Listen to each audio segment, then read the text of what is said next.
Hey everybody, welcome back to Sunset Wildlife Connections YouTube vlog channel. My name is Margaret, and in today's video, we are doing a new animal reveal. So first off, I know in our last video, we talked about Fig, our silky bearded dragon, and Fig, we are so sad about, of course, but Fig was getting old, and because these animals come from rescue situations, sometimes we're just not sure what is going on. We sometimes don't know the ages, we don't know how they were cared for, which we know that Fig was not cared for well. So either way, we had her for 3.5 years, which is a long time. Bearded dragons only live to be about 8 to 10 years, and that again depends on care.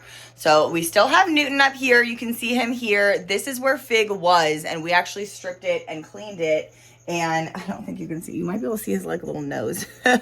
There's Marley, our... Oh, he thought I was going to come bring him more worms. So that is Marley. We actually moved Marley from his old location to this location. And then underneath here we have Slash. You can see him down there sunbathing. So Slash is our blue-tongued skink. So this tower changed just a little bit. Again, we have the bearded dragon. We used to have the bearded dragon, and then blue-tongued skink. Now it's still kind of a lizard tower, but we do have the leopard tortoise. Leopard gecko is here. So now I'm gonna come and we're gonna look at what our new animal is. All right, everybody, are you guys ready for our new animal reveal? So again, I'm in my reptile room. This is our new animal. Can you guys guess what it is? You might be able to guess from some of their housing as well as other things that you see in the enclosure. But yes, we rescued 3 hermit crabs. So I'm gonna try to show you them here in a second. Okay, so they're really hard to see, so I'm gonna try and shift this. Okay, so we have, you can see 2 of them are right here. Oop. You can see they're sleeping right now, so they're kind of tired. We'll come back and say hi to them in a second. I'll tell you, I'm also going to do their name reveal whenever they wake up, but this is 2 right here. Now, there is 1 more. Let's see if we can find him. Okay, I found him. He's way deep in here.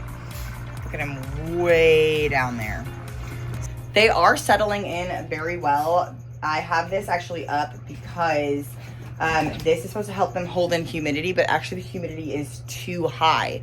So I actually don't want to have them in that. Oh, it obviously too high. So I have it lifted for now, just for a little bit to try to see if I can't up that or lower the humidity actually. Probably just because the sand is still wet. We had to use a lot of water to get the eco earth in here. And I'm actually going to show you guys that whole process of setting up all of this enclosure. I'm gonna do that in a separate video though, just because I wanted to focus on how to set up an enclosure. And then in this video, I kind of wanted to do their reveal, talk about their names, as well as talk about a couple ethical topics when it comes to hermit crabs and hermit crab care and purchasing a hermit crab. Now, you may or may not know this about hermit crabs, but this is an aquatic species. They're a crab, right? So they do come from the Caribbean, and they are sold as a very easy starter pet at pet stores or roadside shops. But that is actually further from the truth. Most of the time, they are found in tiny little critter keepers, and they have like weird pebbles, kind of like what you would see in maybe a fish tank, and maybe like 1 hide, 2 hides, and a couple shells that are painted with acrylic. And all of that is the most wrong thing that we could ever have. So that is all wrong information. It is all false. This is not a beginner pet. This is not a good pet for kids. This is a very difficult and intricate animal to house. Somebody like me who is a zoologist running an animal rescue, I do have the qualifications in order to care for these animals, but you have to do a ton of research to be able to house these animals. Even me and my other keepers have done a ton of research before we even rescued these guys. We did a ton of research when it was kind of in the works and we weren't sure if we were going to be getting them. We were already doing our research because that is how important the care for these animals are. Now, these animals, again, are sold as a beginner pet. Something that you can have like a goldfish for a few years, but honestly, even a goldfish can live to be 10 to 15, even 20 years old, depending on the goldfish species. These guys can live up to 50 years old. One of the saddest part about these crabs is that they do not breed in captivity. They have never bred in captivity, meaning every single hermit crab that you ever see, whether it is an adoption, whether it is a roadside, whether it's just a normal PetSmart or pet store, those animals were all collected from the wild. There is a pretty horrible process of gathering them. They throw them into big warehouses or big enclosures with thousands of them. They break their shells in order to have them pick a acrylic shell, which the acrylic does not allow the animal to breathe. So you have to do a more natural shell than what you would see. So it's really important to me to express to everybody what these animals go through just to be able to be here and be a pet. Now, of course, these guys are going to be ambassadors now for their species. That's what we do here at Sunset Wildlife Connection. We rescue exotic animals, train them to become ambassadors for their species, and then we do these outreach programs with the animals. Now, for this particular animal, again, they're going to be living a very long time. So this could change over time, but for the time being, what I plan to do is I'm not going to do our zoo to you encounters. So we have two different types of encounters. We have on property encounters and then zoo to you. Pretty self-explanatory. On property is here, things like tours, VIP tours. We have a zookeeper for the day program. The zoo to you, we do festivals, libraries, schools, birthday parties. Now these guys I do not plan on doing the zoo to you with. Now on property, we have a couple encounters that will come back here into the reptile room. So our VIP tour will actually come and get a reptile room tour. That's going to be really cool because it is around sunset usually when the nocturnal animals wake up and the daytime animals are kind of going to bed. Now for our traditional tour, we will do it on our encounter center and then we do walk around a little bit, but we actually don't come into the room.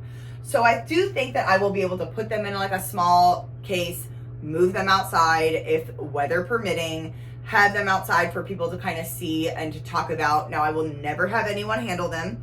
It'll be me and other zookeepers and interns that work here at Sunset Wildlife Connection. They do have a pretty hard pinch, and none of these guys have pinched us. We had to move them, of course, from their quarantine to this tank, and nobody pinched us. They kind of got a little grippy just because they were like, whoa, where are we going? But I do think that I can desense them to be able to go either just from our reptile room onto our encounter center, which is like maybe 20 feet if you take small steps. I do have plans to do that with them. Now I am going to let them relax probably in here for the next couple weeks. And it does, again, it's going to get pretty hot here over the summer. So this might not be something that I'll even implement into our tours until we are probably in fall.